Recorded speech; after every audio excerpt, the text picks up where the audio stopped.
The Baltimore Ravens and Los Angeles Chargers face off in the latest edition of the Harbaugh. We talk about keys to victory, key storylines, and so much more in a crossover Thursday edition of both Locked On Ravens and Locked On Chargers.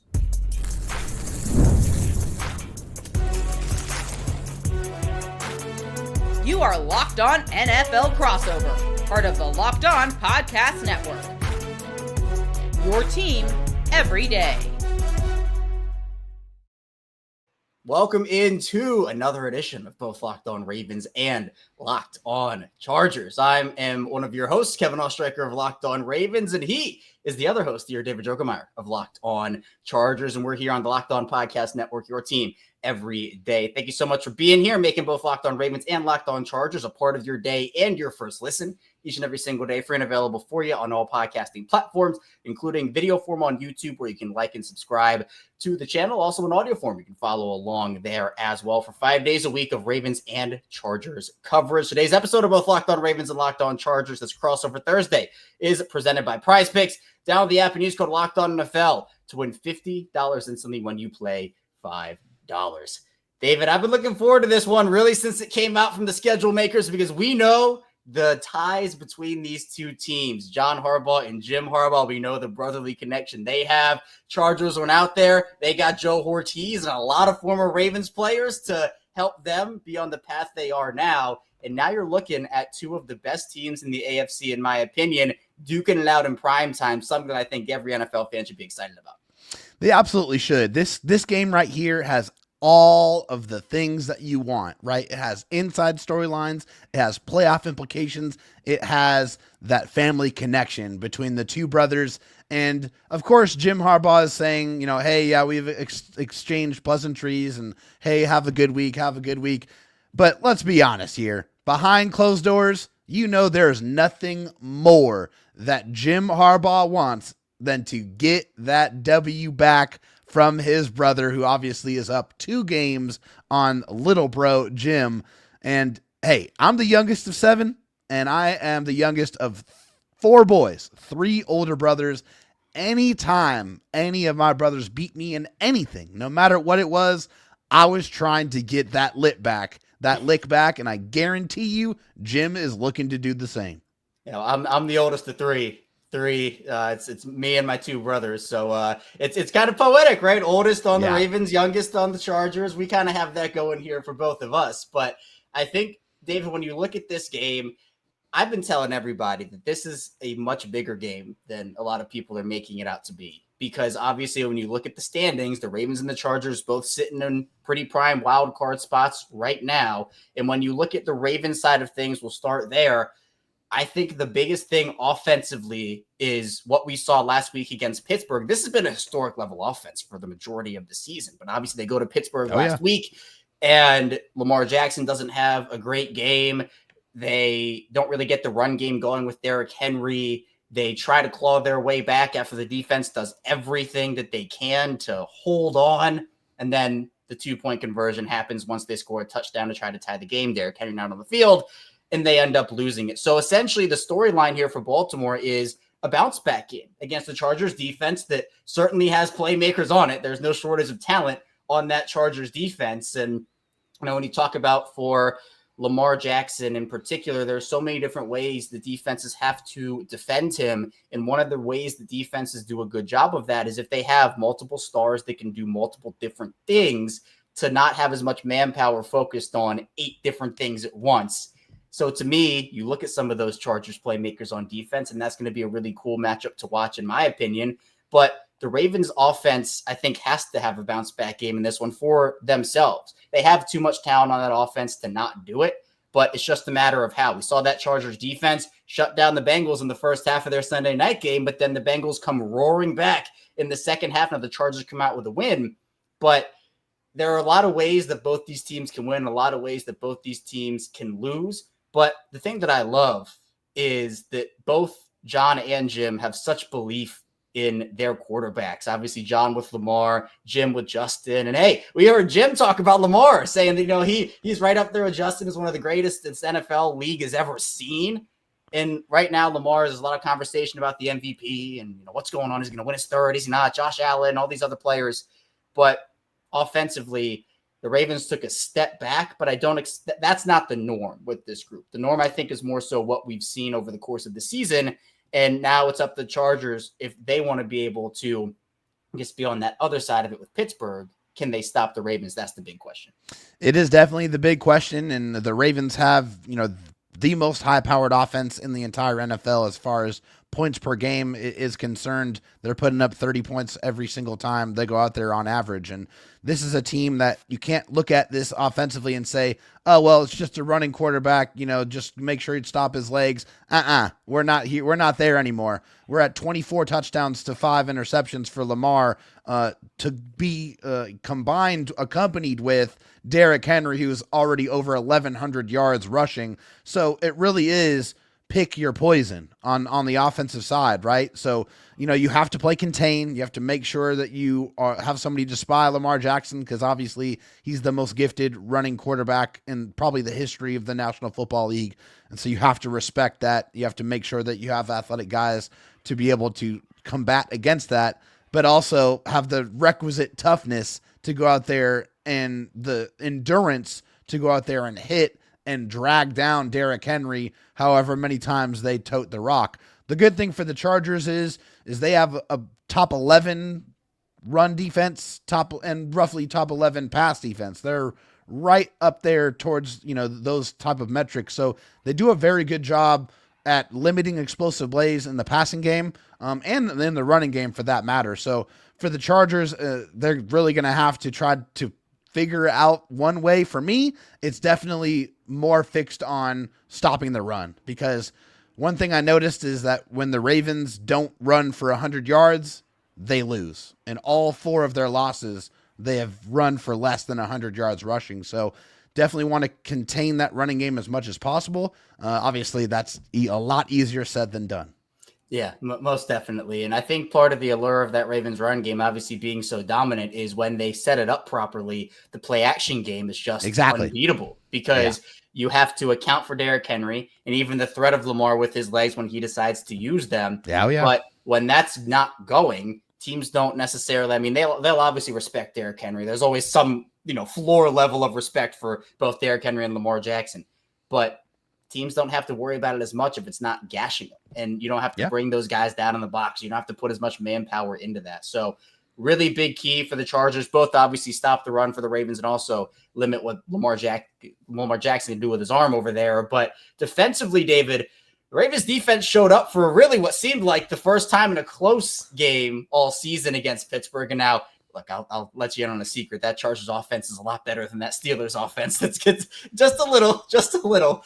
But again, the Ravens, they did what they were supposed to do in that game. And I thought it was a very encouraging sign. Baltimore switched up some of their secondary personnel. Marcus Williams benched again, second time this season that's happened. They brought in Ardarius Washington to play next to Kyle Hamilton, and they did a really good job. Trey White, who is someone that a lot of people had kind of written off after going to Los Angeles, all those injuries in Buffalo, had 2 huge pass breakups on George Pickens and played really well. So they're trying to find the right personnel packages, but this is a great run defense. This is the best run defense in the league. Yeah. And obviously we know, and Ravens fans are very familiar with Greg Roman and his game. Greg Roman likes to get those big personnel packages in there and run that football. So obviously when you talk about the biggest storyline for Baltimore's defense here, it's continuing to dominate on the ground on defense against the team that you know is going to want to establish that early. So obviously Justin Herbert can throw the football, right? These are 2 great quarterbacks in Lamar Jackson and Justin Herbert. But to me, I think that if you can stop that Chargers passing or running game, it will in turn kind of limit what the Chargers can do offensively, because just like we talked about the Ravens play action, it's the same thing with the Chargers where you don't necessarily have to put as much manpower over there. So in the secondary, it's going to be about stopping some of those receivers. Quentin Johnston has had somewhat of a redemption year over there in Los Angeles after a tough rookie season. 6 I know touchdowns. Yeah, a lot of conversations. You got 2 second-year guys, Zay Flowers over in Baltimore and Johnston over in Los Angeles. But if you can stop what Los Angeles wants to do on the ground, I think that's Baltimore's biggest story here. It definitely is. And hey, like it's definitely Jekyll and Hyde as far as that part of the defense is concerned. Really, really good against the run and the literal worst in the league against the pass as far as passing yards allowed. So that's just what it is. I don't know how much the Chargers are going to want to bang their heads against that wall, but we're going to talk about that and what the Chargers want to do here right after this. We absolutely are. So coming up to the second part of the show, we're going to be diving into everything Chargers and the biggest storylines for Los Angeles, heading into a big Monday night football game. So be sure to stay tuned. We have plenty to talk about on this crossover Thursday at Locked On Ravens and Locked On Chargers.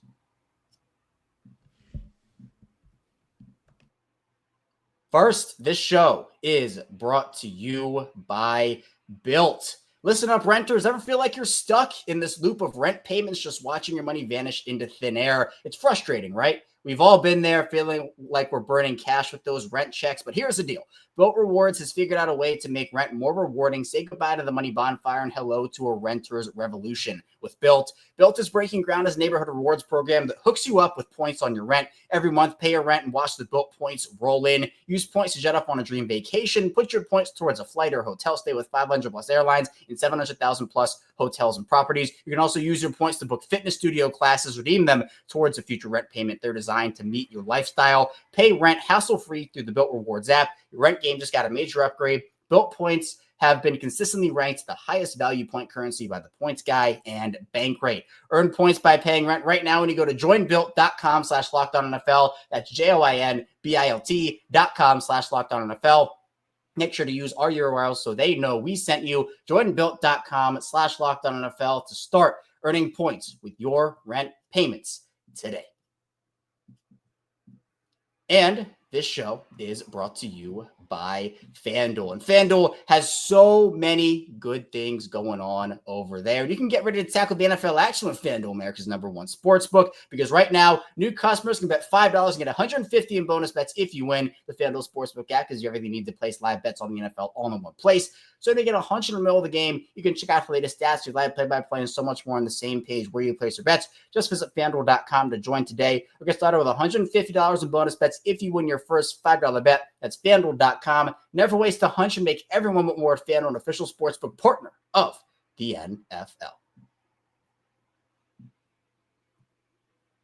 Back here on Crossover Thursday with David Drogemeyer of Locked On Chargers. I am Kevin Ostreicher of Locked On Ravens, taking you through Harbaugh, another chapter in that, which is going to be really exciting for everybody involved and just two good football teams in general. I think for me, David, the Chargers are a team that intrigues me in a lot of different ways. But on the offensive side of the ball, what do you think is the biggest storyline for Los Angeles here? Yeah, so biggest storyline for the Chargers going into this game, going up against an offense that obviously can score a ton of points and has proved it through, 10, 11 games of this season with the Ravens. The focus goes to, can the Chargers match that? Can they, put up points? And how are they going to do that? They're going to have to do that by continuing to utilize the absolute skyrocketing rookie wide receiver, Ladd McConkey. Ladd McConkey has been an absolute just boon for the Chargers. Last 4 games, 50-plus receiving yards in every game. 2 games, over 110 yards. He had 2 crucial catches on that game-winning drive against the Cincinnati Bengals that put the Chargers in position to get that J.K. Dobbins walk-off touchdown run. He was a little bit banged up. He missed practice, today, but I think that's more maintenance. I think he'll be out there for sure on on Monday night. This game clearly means a lot, right? It's very, very important to the playoff seeding and, kind of where you want and how you want to position yourselves going into the playoffs. Obviously, you can't count your chickens before they hatch. You got to get there. But this right here is a absolute real test for the Chargers and their offense if they can keep pace, because, hey, this game has the possibility of turning into a shootout, and if that is the case, Justin Herbert and Ladd McConkey are going to have to be on the same page, and they're going to have to connect multiple times to keep up. Yeah, and I think for the Ravens, they have personnel in that secondary to be able to match what the Chargers have. But obviously, as we talked about in the first part of the show, David, their pass defense has struggled mightily this season. So, the talent is there, but some of the execution has not been, and others as well. So McConkey's just been a stud this entire season. I know when the Chargers made that move to go up there and get him, they had a plan in mind, and obviously he's fit what they do extremely well. Look, they've had opportunities. Keenan Allen now in Chicago. Mike Williams has seemed like he's been everywhere at this point now. Obviously Jets and now Pittsburgh. Yeah. And those opportunities have opened up. And obviously we talked about Quentin Johnston, but Ladd McConkey's taking advantage of a huge workload. And he's a guy, I mean, route running, being in the right spot at the right time. You need 6 yards, he'll get you 7. Like, he's a guy that you have to know where he is on the field at all times. And for the Chargers, that run offense, we talked about when Greg Roman was here in Baltimore and, how they were like always number 1 in attempts and number 1 in yards per attempt. Well, Chargers right now, more of a balanced unit. I mean, net yards per attempt, passing offense-wise, they're 11th in the league. Rush offense, yards per attempt, they're 20th, but they are top 10 in carries that they actually go out there and do. So familiar faces with JK and obviously Gus Edwards, who a lot of people here in Baltimore are so happy for JK and how he's been able to bounce back in less. I was going to say, we got to talk about JK Dobbins, obviously playing against the Ravens. Yeah. For him to have the type of season that he has had after a litany of not just small injuries, major career-ending possible injuries, like torn ACLs, torn Achilles. Like, this guy's been through the absolute ringer. So for him to not be in that negative cloud energy and just quit, and for him to fight and come all the way back and be as productive as he was before he got hurt, is such a beautiful thing to watch. And I think for my money, I think he's got to be a dark horse in that comeback player of the year voting. I would love it. He has my vote. He's a guy that, he worked so hard when he was here in Baltimore, coming back from those injuries, and was on his way to another great year. I feel like last year, it was week 1. Obviously, he suffered that Achilles injury. So he's come back and been absolutely incredible. One more offensive question, because I have to ask this to you, David. I'm sure a lot of Ravens fans are wondering, just how has the Greg Roman experience been for you and Chargers fans in Los Angeles? Obviously, there were plenty of ups and plenty of downs when it came to his time in Baltimore. How have you enjoyed the Greg Roman experience so far? Yeah, I think it's been a little bit hard to completely gauge how the Greg Roman experience has gone, because Justin Herbert had that high ankle sprain earlier in the season. And so when you're trying to learn a new offense, and not even that, but he had the plantar fascia injury before, in training camp, while he was still trying to nail down the offense and go out there and rep it. Because obviously, when you have an injury and you're the starting quarterback, that throws a big wrench in how the offense is going to operate, because, they're going to try to focus on putting that on Justin. And, you can be in the books as much as you want, but nothing substitutes for going out there on that field and repping it with your teammates and getting that chemistry that you absolutely have to be able to execute at the highest level. There's been some frustrations for sure with some of the running attempts on first down, just banging your head against a wall. But I feel like that has kind of changed over the course of the last few games, where Greg Roman has realized that there are times to stay committed to the run, if you're trying to put a ball game away, right? And there are other times where you have to open it up and air it out. And you have to, utilize your, quarterback that has probably one of the strongest arms in the NFL. You got to let it rip. And Justin showed in the first half against the Cincinnati Bengals that when he's on, he is one of the best quarterbacks in the league, bar none. Like, he can make every single throw in the book. I think as the days and the weeks and the games go by, Greg Roman is becoming more and more aware of that fact. Yeah, situational awareness was a word that was used quite a bit over here in Baltimore, and honestly still is, and even Greg Roman now not with the team anymore. But let's move over to defense, David, for the Chargers. Obviously, this is a unit that, as we mentioned, has star power on it, and I think when you look at some of what they've done this season, their pass defense has been great, top 5 in terms of net yards per attempt. That rushing defense, those left a little to be desired, 23rd in the league in yards per attempt there. What's the biggest storyline on that side?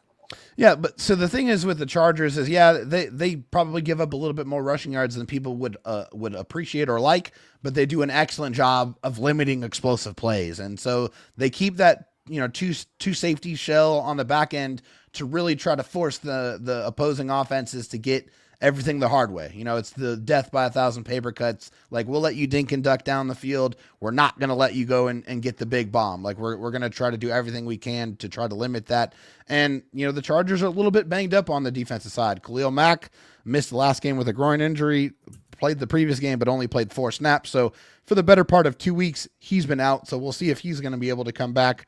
Obviously, having a pass rush against the Ravens is extremely, extremely important. Also, Denzel Perriman is probably going to miss this game. He also has a groin, which sucks because he's a prototypical, go thumper, go beat somebody up type linebacker. And obviously you would want to have that against Derrick Henry, but unfortunately that's not going to happen. And then one of the Chargers' 5th-round corners, Cam Hart, he's in concussion protocol.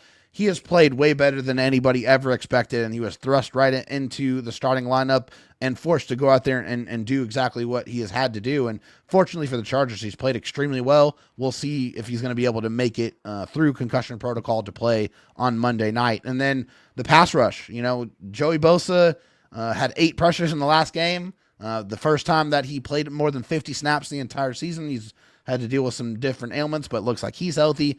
Tuli Tuipulotu is the hottest pass rusher on the planet right now. He has 7 sacks in his last 3 games, and with the more opportunities, he's been absolutely lighting it up. So it's been great to see that, but it's all about, can the Chargers' banged-up defense slow down the Ravens enough to keep this one competitive and give themselves a shot at the end? And you talked about that essentially bend, don't break defense. And obviously, if you want to talk about more Ravens connections, Jesse Minter was obviously in Baltimore for a while and was under Mike McDonald at Michigan before being hired by the Chargers to be their defensive coordinator. Yeah. And that's kind of what the Ravens have employed. And that's what their bread and butter is as well, where you're not going to beat them with the explosive plays. If you want to take the short stuff, want to take the intermediate stuff, they say, be my guest. Yeah. But once you get down to that red area, you're not getting anything but a field goal. So that's kind of the many ways that the Ravens and the Chargers are connected. And while you laid out the injury report for the Chargers a little bit there with some of the guys who were missing, Roquan Smith ended up suffering an injury during the game last week against Pittsburgh with a hamstring. He did not practice on Wednesday, so we're going to have to monitor that. That'd be a big loss. One. He's the leading tackler in the NFL this year. Yeah, best game of the year definitely last week against the Steelers. He struggled a little bit throughout the season, but, not having Roquan is essentially a huge loss. We all know that. And then Travis Jones, who's been a really good defensive lineman, he missed with an ankle injury. Monitor that. Arthur Millette, who missed last week with a calf injury, he also was not at practice. And then Snoozy Kane, who is essentially one of their ace special teamers, he also was not at practice as well. So injuries to monitor, but we have a long way to go before now and Monday night. And coming up in the final part of the show, we're going to be diving into keys to victory for each team, what each team needs to do to win this game. Stay tuned. Plenty to get to on this crossover of Locked On Ravens and Locked On Chargers. First, this show is sponsored by BetterHelp. And I want to take a moment to say thank you to my family. They've been there for me through everything, and I wouldn't really be in this position without them. So I want to just shout them out. And this month, it's all about gratitude, right? All along with the people I just shouted out, there's another person we don't get to thank enough, and that's ourselves. It's sometimes hard to remind ourselves that we're trying our best to make sense of everything. And in this crazy world, that isn't easy. Here's a reminder to send some thanks to the people in your life, including yourself. And therapy has so many different benefits, whether it's learning positive coping skills, how to set boundaries, empowering you to become the best version of yourself. And it isn't just for those who experienced major trauma. It's for everyone. If you're thinking of starting therapy, give BetterHelp a try. It's entirely online, designed to be convenient, flexible, and suited to your schedule. All you have to do is fill out a brief questionnaire to get matched with a licensed therapist. Switch therapists anytime for no additional charge. Let the gratitude flow with BetterHelp. Visit BetterHelp.com/lockedon today to get 10% off your first month. That's BetterHelp, HELP.com/lockedon. Crossover Thursday, Locked On Ravens, Locked On Chargers. Kevin Oestreicher, David Drogemeyer, taking you through everything you need to know heading into Monday night's action. Just a reminder, today's crossover edition of both Locked On Ravens and Locked On Chargers is brought to you by PrizePicks. So to PrizePicks.com/LockedOnNFL. Use that code all lowercase LockedOnNFL to win $50 instantly when you play $5. Now, David, both these teams have plenty of paths to victory, and I think that we will see many different iterations of them play out over the course of the full 60 minutes. Now, when we're talking about the Ravens and what they have to do to win this game, first of all, I think that you have to, as we talked about, establish the run early against this Chargers defense. Don't let them off the hook. We know that, again, as you mentioned, they have maybe given up a little more in the rushing department than you would like to. I think the Ravens need to take advantage of that fact. And Part of that is being able to mix in different things. Derrick Henry, Justice Hill, who's played really well. Keaton Mitchell has been back for a couple weeks, but he hasn't really had a lot of run. I'd love to see the Ravens get Keaton Mitchell involved in this game for a couple of carries and see what he can do with his lightning quick ability. The Ravens haven't had Lamar Jackson run. Lamar hasn't run nearly as much as he has over the course of his first 6 seasons. Now, part of that's by design, and obviously he is lighting it up right now through the air. Last year's as well. playoffs probably has something to do with that. Yeah. I'm sure. Man. That's almost like, everyone in Baltimore they've thrown that out of their minds. They said, what game? They played in the AFC Championship. Right, yeah. No, they didn't. But we saw that even it happened last week where Derrick Henry fumbles on the second play of the game, and they don't really get him involved for the rest, finishes the game with 13 carries. You bring in Derrick Henry, not to be a 30-carry guy, but you want to use him, even if it's not even running them with the ball, because it's the gravity. I love to use the word Locked On Ravens listeners are sick of me saying this word, but it's gravity. When Derrick Henry and Lamar Jackson are on the field, there is a certain level of attention you have to pay to both guys. Because, absolutely. Look, JK and Gus were great. They were awesome in Baltimore, but neither of those guys are Derrick Henry. That's true. Part of that is just because Derrick Henry's a mountain of a man. Like it's just I wouldn't want to go out there and try to tackle him, let alone all these NFL defenders. So I give a lot of props to. So the first thing is you got to establish the run if you're the Ravens. Second of all, I think you have to get in Justin Herbert's head a little bit. The pass rush has been a little bit inconsistent for the Ravens this year. It has been better over the last couple of weeks. But guys like Odafe Owe, who had 3 sacks against Pittsburgh, I talked about Travis Jones. Nnamdi Madubuike, who's their big $100 million man in the middle of that interior. He's looked better over these last few weeks. Kyle Van Noy, who I know you're very familiar with, Mr. Kyle Van Noy. Old friend alert. Old friend. Yeah. He's doing his thing. Was great at the beginning of the 7 season. 7 sacks, man. Yeah, he was on it. He was on it. So those guys, if they can get to Justin Herbert and get in his head a little bit, Herbert's a vet, right? He's not going to be subject to rookie quarterback it gets flustered by a definitely not. That's not what we're saying. That's not what I'm saying here. But at least you have to make him think, can this offensive line block me? And by the way, that Chargers offensive line has some dudes on it. So easier said than done in that regard as well. But I think that if you're the Ravens, the key to victory is if you can get pressure on Justin Herbert, that's the big thing. And here's a final thing, David. We've talked about Chargers offense, Chargers defense, Ravens offense, Ravens defense, Ravens special teams. Last thing here is Justin Tucker has to be Justin Tucker. Not Justin Tucker from this year, though. The Justin Tucker that we have been accustomed historically to seeing. Great. Yes, Justin Tucker, greatest kicker of all time, in my opinion. So we know Tucker struggled this season. He's missed 6 kicks and has struggled even from inside 50 this season, which has been such a shock. Yeah, he's so automatic, right? Yeah, 50 plus the last 2 seasons has been iffy for him, and he's hooking all these balls wide left, which is actually kind of a trend throughout the league for a lot of kickers. So we saw it against Pittsburgh. The Ravens lost by 2 points. Justin Tucker left 6 points on the board. I expect this to be another close game between Baltimore and the Chargers. You can't leave points on the board. Tucker has to hit on his opportunities. Now, on the other side, David, what are 3 things the Chargers have to do to win this game? Yeah, so 3 things that the Chargers absolutely have to do to win this game. Winning in the red zone. They got to play complementary football, and they got to win in the fourth quarter. So winning in the red zone, the Chargers have to find a way to get a couple stops in the red zone. The Ravens have the best red zone offense in the league. Yep. They score touchdowns on 77.8% of their red zone trips, which is a lot, okay. The Chargers got 2 stops in the red zone last week against the Bengals, and that was quite frankly the difference in the game. They score one of those touchdowns. It's it's a different looking ball game there. The Chargers have the second best red zone defense in the NFL this year. So we're going up against great versus great. The Chargers only allowed touchdowns on 40.1% of their red zone trips there. So they do an excellent job. They need to continue to do that. You get 1 or 2 stops where you turn 7 into 3.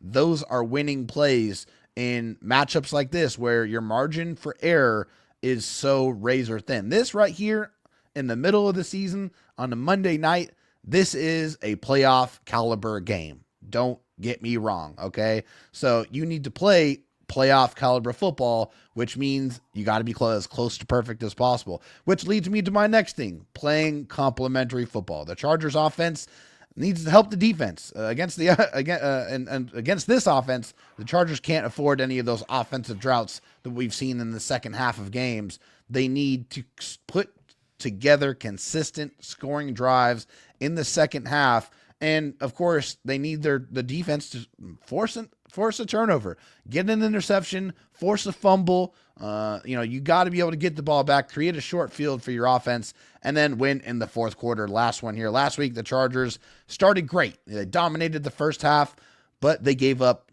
3 straight touchdowns to tie the ball game. Unfortunately, they won it late, but you can't take your foot off the gas. You got to put points up in that fourth quarter. Ravens second and fourth quarter scoring, second and second half scoring. The Chargers 24th in fourth quarter scoring, 29th in second half scoring. So it's just been really bad in that perspective. You can't have it in this game on Monday night. If the Chargers have a lead in the fourth quarter, you got to finish it. Go out there. That's when you want to run the ball. That's when you want to establish and dominate the line of scrimmage, when you're going to go put the game away and finish in victory formation. As last week proved, the best offenses in the NFL can put points up in a hurry, so you got to play 4 full quarters of football to win. Yeah, man, both these teams have some fourth quarter scaries, and I know that you mentioned those Ravens stats in the fourth quarter. A lot of that heavy lifting from both those Bengals games, which are just absolute shootouts. Yes, they were. Those took years off my life, and I know that the Bengals just take years off of everybody's life. They sure do. That's what it is. You get a win, but it costs you. So yeah, that's what that comes down to. But I expect a good game here. Obviously, as we talked about, plenty of storylines. You can look any which way for them. But at the end of the day, this game is massive because you talk about playoff implications, as we talked about at the top of the show. Looks like Houston is probably going to be locked into that 4 seed unless something else changes. And you're looking at Buffalo, Kansas City, and whoever wins the North between Baltimore and Pittsburgh is that maybe 3 seed, maybe 2 seed. Yeah. And I think that a lot of people are looking at that Houston team. They look good against Dallas, but it's Dallas, right? Dallas with a backup quarterback. Yeah, it's Dallas. So I think a lot of people might be licking their chops to play Houston in that 5-4 game. And if the Chargers can win this game, they put more of a hold. I mean, look, this is the head-to-head right here. Yeah. And that when you talk about playoff implications, tiebreakers are huge. So might not be thinking about a game in mid to late November, but when we're looking at late December, we're going to be looking back on this game and talking about, well, man, if only the Ravens won or if only the Chargers had won, that's going to be a massive, massive thing. But David, appreciate you for your Chargers insight. And obviously I tried my best to give you that Ravens insight. And you did a phenomenal job. It's always a pleasure to hook up with you and talk football, brother. 100%. Appreciate you. And we'll be right back here on our respective shows tomorrow, both Locked On Ravens and Locked On Chargers. We'll be breaking down this matchup a little more, and no stressful Sundays because this game is on Monday night. So you can enjoy your Sunday of football. But we'll be right back here tomorrow breaking down everything you need to know, both Ravens and Chargers. So for David Drogemeyer, I am Kevin Ostreicher. We'll see you right back here tomorrow on both Locked On Ravens and Locked On Chargers.